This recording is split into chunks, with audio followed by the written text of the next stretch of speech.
આદમી પાર્ટીને પહેલી વસ્તુ એ છે કે એ લોકોને ખોટું બોલવું છે અને પ્રજાની અંદર ભ્રમ ફેલાવો છે.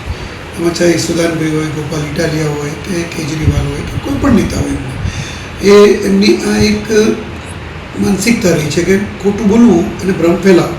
અને સામે કદાચ કોઈ કાર્યકર્તાએ અથવા તો કોઈ વ્યક્તિએ, કોઈ નાગરિકે એમને સવાલ કર્યો તો આજે એને એક આતંકવાદીની જેમ પકડીને એને લાફાલાફી કરવા કે એક અસામાજિક તત્વ જેવું કૃત્ય કરવું એ કેટલા અંશે યોગ્ય છે?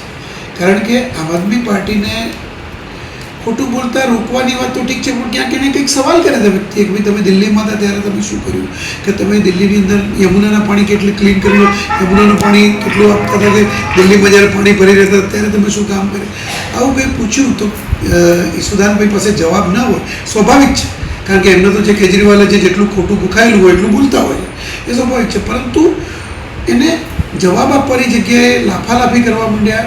એટલે આ પાર્ટીના કાર્યકર્તાઓ હોય કે પાર્ટીના નેતાઓ હોય એ અસામાજિક તત્વની રીતે જો ગુજરાતમાં વર્તવાનું હોય તો ગુજરાતની જનતા, ગુજરાતની પોલીસ અને ગુજરાતની ભૂપેન્દ્રભાઈ પટેલની સરકાર ક્યારેય સાંકી નહીં લે.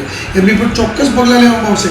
કારણ કે આવી વ્યક્તિઓ જો નેતા બની અને આવા કાર્યો કરતી હોય તો સામાન્ય પ્રજાને જ્યારે એમને હાથમાં સત્તા તો કોઈ આપી નથી, પણ જ્યારે આપેલી હતી એ સત્તા પણ જતી રહી છે તો સામાન્ય પ્રજાને કેવું કરતા હશે ત્યારે એ સત્તા જતી રહી હશે હાથમાંથી.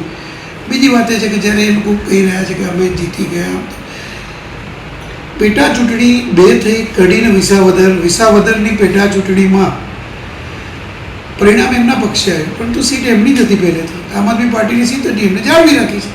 છતાં પણ ભારતીય જનતા પાર્ટીના ઉમેદવારે 60,000 ઉપરાંત મત લાવ્યા છે. બીજી, જો એમની લોકપ્રિયતા એટલી સારી હોત ને તો કડીની અંદર એમનો ઉમેદવાર 3,000 જેટલા મત ન લાવી શક્યો. એટલે ખોટી રીતે પ્રજામાં ભ્રમ ફેલાવવાની કે અમે સરકાર લાવી દઈશું, તમારી સીટ જાળવી રાખી તો એ વખત ભૂતકાળમાં સરકાર તમે નહોતા લાવી શક્યા. ત્યારે એ સીટ તમારી વિસાવદરની તમારી પાસે હતી અને એ વખતે વિધાનસભાની ચૂંટણીઓ થઈ હતી ત્યારે યશુદાનભાઈનું શું હાલત થઈ હતી ખબર છે બધાને. એ વખત તમે સરકાર નથી લાવી શક્યા તો આ એક પેટા ચૂંટણીની એ સીટ પાછી જાળવી રાખીને સરકાર લાવી શકશો. એટલે પ્રજામાં ખોટો ભ્રમ ફેલાવવાનો બંધ કરો અને અસામાજિક તત્વોની રીતે વર્તવાનું પણ બંધ કરો, એવી મારી એમને નસીહત છે.